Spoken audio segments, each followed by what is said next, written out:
Hi friends, welcome back to Manthan kitchen.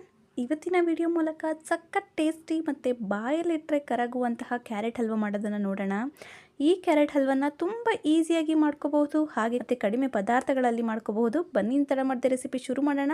ನಮ್ಮ channel Manthan ಕಿಚನ್ನ ಇನ್ನೂ ಯಾರು ಸಬ್ಸ್ಕ್ರೈಬ್ ಮಾಡ್ಕೊಂಡಿಲ್ಲ, ಪ್ಲೀಸ್ ಸಬ್ಸ್ಕ್ರೈಬ್ ಮಾಡ್ಕೊಳ್ಳಿ ಮತ್ತು ಪಕ್ಕದಲ್ಲಿರುವಂಥ ಬೆಲ್ ಬಟನ್ ಕೂಡ ಪ್ರೆಸ್ ಮಾಡಿ. ಕ್ಯಾರೆಟ್ ಹಲ್ವನ ಮಾಡೋದಕ್ಕೆ ನೋಡಿ, ನಾನು ಸುಮಾರು ಅರ್ಧ ಕೆಜಿಯಷ್ಟು ಕ್ಯಾರೆಟ್ನ ತೊಗೊಂಡಿದ್ದೀನಿ. ನಾನಿಲ್ಲಿ ಆರೆಂಜ್ ಕಲರ್ ಕ್ಯಾರೆಟ್ನ ಯೂಸ್ ಮಾಡ್ತಾ ಇದ್ದೀನಿ. ಅದರ ಮೇಲ್ಗಡೆ ಸಿಪ್ಪೆನ ತೆಗೆದು ನೀಟಾಗಿ ವಾಶ್ ಮಾಡಿ ಕ್ಲೀನ್ ಮಾಡಿ ಇಟ್ಕೊಂಡಿದ್ದೀನಿ. ಇದನ್ನು ಇವಾಗ ನಾನು ತುರ್ಕೊಳ್ಳೋಣ. ಕೊಬ್ಬರಿ ತುರಿಯೋ ಮಣೆಯಲ್ಲಿ ಆದಷ್ಟು ಚಿಕ್ಕದಾಗಿ ತುರ್ಕೊಳ್ಳುವಂಥ ಮಣೆ ತೊಗೊಳ್ಳಿ. ಚಿಕ್ಕದಾಗಿ ತುರ್ಕೊಳ್ಳುವಂಥ ಮಣೆ ತೊಗೊಂಡ್ರೆ ಬೇಗ ಬೇಯೋದಕ್ಕೆ ಈಸಿ ಆಗುತ್ತೆ. ನೋಡಿ, ನಾನು ತಗೊಂಡಿದ್ದಂತಹ ಅಷ್ಟು ಕ್ಯಾರೆಟನ್ನು ನಾನು ತುರಿದು ಇಟ್ಕೊಂಡಿದ್ದೀನಿ. ಎಷ್ಟು ಚಿಕ್ಕದಾಗಿ ಇದೆ ಅಂತ ನಿಮಗೆ ಕಾಣಿಸ್ತೆ ಅಂದ್ಕೊಂಡಿದ್ದೀನಿ. ನೋಡಿ, ಇಷ್ಟು ಪುಟ್ಟದಾಗಿ ತುರ್ಕೊಂಡಿದ್ದೀನಿ. ಈ ರೀತಿ ತುರ್ಕೊಳ್ಳೋದ್ರಿಂದ ನಾನು ಓಪನ್ ಪಾತ್ರೆ ಮಾಡ್ತಿರೋದ್ರಿಂದಾಗಿ ಈಸಿಯಾಗಿ ಬೇಯುತ್ತೆ, ಬೇಗ ಆಗುತ್ತೆ ಕ್ಯಾರೆಟ್ ಹಲ್ವಾ ಅಂತ ಹೇಳಿ. ಇವಾಗ ಮಾಡೋ ವಿಧಾನ ಹೇಗೆ ಅಂತ ನೋಡೋಣ ಬನ್ನಿ. ಒಂದು ದಪ್ಪ ತಳ ಇರುವಂಥ ಪಾತ್ರೆನ ಬಿಸಿ ಇಟ್ಕೊಂಡಿದ್ದೀನಿ. ಅದಕ್ಕೆ 2 ಚಮಚ ಆಗುವಷ್ಟು ನಾನು ತುಪ್ಪನ ಹಾಕೋತಾ ಇದ್ದೀನಿ. ತುಪ್ಪ ಸ್ವಲ್ಪ ಕರಗ್ತಾ ಇದ್ದಾಗೇ ನಾನು ಸ್ವಲ್ಪ ಡ್ರೈ ಫ್ರೂಟ್ಸ್ನ ಇಟ್ಕೊಂಡಿದ್ದೆ. ಬಾದಾಮಿ ಮತ್ತು ಗೋಡಂಬಿ ಮತ್ತು ದ್ರಾಕ್ಷಿನ ಇಟ್ಕೊಂಡಿದ್ದೀನಿ. ಇದು ಬಾದಾಮಿ, ಗೋಡಂಬಿ, ದ್ರಾಕ್ಷಿನ ಸೇರಿಸ್ಕೊತಾ ಇದ್ದೀನಿ.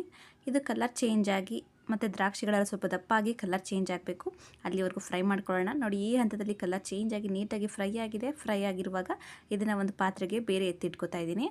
ಅದೇ ಸೇಮ್ ತುಪ್ಪಕ್ಕೆ ನಾವು ಆವಾಗಲೇ ತುರಿದಿಟ್ಕೊಂಡಿರುವಂಥ ಕ್ಯಾರೆಟ್ ತುರಿನ ಸೇರಿಸ್ಕೊತಾ ಇದ್ದೀನಿ. ಕ್ಯಾರೆಟ್ ತುರಿನ ಸೇರಿಸ್ಕೊಂಡಿದ್ದಾದಮೇಲೆ ಅದನ್ನು ನೀಟಾಗಿ ತಿರುಕೊಂಡು ಒಂದು 3 ರಿಂದ 4 ನಿಮಿಷ ನೀಟಾಗಿ ಫ್ರೈ ಮಾಡ್ಕೋಬೇಕಾಗತ್ತೆ. ಅದರ ಮೇಲ್ಮೈ ಏನಿರುತ್ತೆ ಅದು ಕಲರ್ ಚೇಂಜ್ ಆಗಬೇಕು ಮತ್ತು ಅದ್ರ ಹಸಿ ಸ್ಮೆಲ್ ಹೋಗಬೇಕು, ಅಲ್ಲಿವರೆಗೂ ಫ್ರೈ ಮಾಡ್ಕೋಬೇಕು. ಅವಾಗ ಮಾತ್ರ ನಾವು ಮಾಡುವಂಥ ಕ್ಯಾರೆಟ್ ಹಲ್ವ ತುಂಬ ರುಚಿಯಾಗಿ ಬರುತ್ತೆ, ಟೇಸ್ಟಿಯಾಗಿರುತ್ತೆ. ನೀವು ಹೊರಗಡೆ ತಿಂತಿರಲ್ವ ಬೇಕರಿಗಳಲ್ಲಿ, ಅದಕ್ಕಿಂತ ತುಂಬ ರುಚಿಯಾಗಿ ಮನೆಯಲ್ಲೇ ಮಾಡ್ಕೋಬಹುದು. ಇವಾಗ ನೀಟಾಗಿ ತಿರುಕೊಂಡು ಒಂದು 4 ರಿಂದ 5 ನಿಮಿಷ ಫ್ರೈ ಮಾಡ್ಕೊಂಡಿದ್ದೀನಿ. ಇವಾಗ ಕಲರ್ ಕೂಡ ಚೇಂಜ್ ಆಗಿದೆ. ಈ ಹಂತದಲ್ಲಿ ನಾವು ಹಾಲನ್ನ ಹಾಕೋಬೇಕಾಗುತ್ತೆ. ನೋಡಿ, ನಾನಿಲ್ಲಿ ಸುಮಾರು ಅರ್ಧ ಲೀಟ್ರಷ್ಟು ಹಸಿ ಹಾಲನ್ನ ಹಾಕೋತಾ ಇದ್ದೀನಿ. ಇದಕ್ಕೆ ಕಾಯಿಸಿ ಹಾಕೋಬೇಕು ಅಂತ ಏನಿಲ್ಲ, ಮತ್ತು ಇದನ್ನು ಕ್ಯಾರೆಟನ್ನು ಬೇಯಿಸೋದ್ರಿಂದಾಗಿ ಹಸಿ ಹಾಲನ್ನ ಹಾಕೋತಾ ಇದ್ದೀನಿ. ನೀವೇನಾದರೂ ಕ್ಯಾರೆಟ್ನ ಒಂದು ಅಂದಾಜು ತೊಗೊಂಡಿದ್ರೆ ಈ ರೀತಿ ಕ್ಯಾರೆಟ್ ಮುಳುಗುವಷ್ಟು ಹಾಲನ್ನ ಹಾಕೊಂಡ್ರೆ ಸರಿ ಹೋಗುತ್ತೆ. ನೋಡಿ, ಇದನ್ನ ಒಂದ್ಸಲ ನೀಟಾಗಿ ತಿರುಕೊಳ್ಳೋಣ. ತಿರುಕೊಂಡಿದ್ದಾದ್ಮೇಲೆ ಇದನ್ನು ಒಂದು ಮುಚ್ಚಳನ ಮುಚ್ಚಿ 10 ರಿಂದ 15 ನಿಮಿಷ ನೀಟಾಗಿ ಬೇಯೋದಕ್ಕೆ ಬಿಡಬೇಕಾಗತ್ತೆ.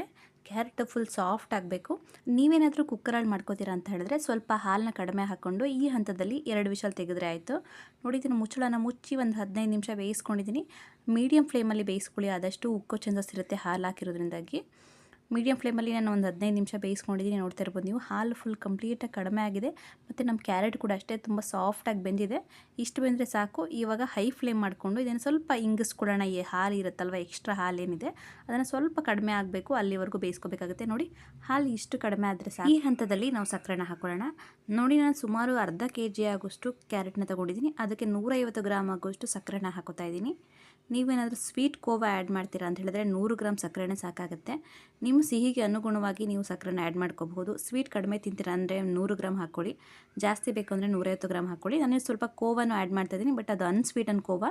ಸಕ್ಕರೆನ ಹಾಕ್ಕೊಂಡಿದ್ದಾದಮೇಲೆ ಒಂದು 100 ಗ್ರಾಮ್ ಆಗೋಷ್ಟು ನಾನು ಮನೆಯಲ್ಲೇ ಮಾಡಿರುವಂಥ ಕೋವನ ಹಾಕೋತಾ ಇದ್ದೀನಿ. ನಿಮ್ಮ ಹತ್ರ ಕೋವಾ ಇಲ್ಲ ಅಂತ ಹೇಳಿದ್ರೆ ಈ ಹಂತದಲ್ಲಿ ನಾವು ಒಂದು 1/4 ಕಪ್ ಆಗುವಷ್ಟು ಹಾಲಿನ ಪುಡಿನ ಕೂಡ ಸೇರಿಸ್ಕೋಬಹುದು. ಇಲ್ಲ ಅಂತ ಹೇಳಿದ್ರೆ ಒಂದು 1/4 ಕಪ್ಪು ಹಾಲಿಗೆ 1 ಕಪ್ ಆಗುವಷ್ಟು ಹಾಲಿನ ಪುಡಿನ ಸೇರಿಸಿ ಅದು ಗಟ್ಟಿಯಾಗೋವರೆಗೂ ಬೇಯಿಸ್ಕೊಂಡು ಕೂಡ ಸೇರಿಸ್ಕೋಬಹುದು. ಕೋವಾ ಹಾಕೋದಕ್ಕೆ ಇಷ್ಟ ಇಲ್ಲ ಅನ್ನೋರು ಸ್ಕಿಪ್ ಕೂಡ ಮಾಡಬಹುದು, ಬರೀ ಹಾಲಲ್ಲಿ ಕೂಡ ಮಾಡ್ಕೊಳ್ಳಿ.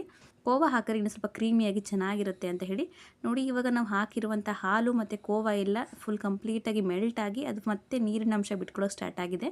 ಈ ನೀರಿನ ಅಂಶ ಏನಿರುತ್ತೆ ಅದು ಕಂಪ್ಲೀಟಾಗಿ ಡ್ರೈ ಆಗಬೇಕು, ಅಲ್ಲಿವರೆಗೂ ಫ್ರೈ ಮಾಡ್ಕೋಬೇಕಾಗುತ್ತೆ. ಇದನ್ನು ಹೈ ಫ್ಲೇಮಲ್ಲಿ ಇಟ್ಕೊಂಡು ಒಂದು 3 ರಿಂದ 4 ನಿಮಿಷ ಫ್ರೈ ಮಾಡಿಕೊಂಡ್ರೆ ಸಾಕೋದು ಕಂಪ್ಲೀಟ್ ಡ್ರೈ ಆಗುತ್ತೆ. ಕೊನೆಯಲ್ಲಿ ನಾನು 1 ಚಮಚ ಆಗುವಷ್ಟು ಏಲಕ್ಕಿ ಪುಡಿನ ಹಾಕೋತಾ ಇದ್ದೀನಿ.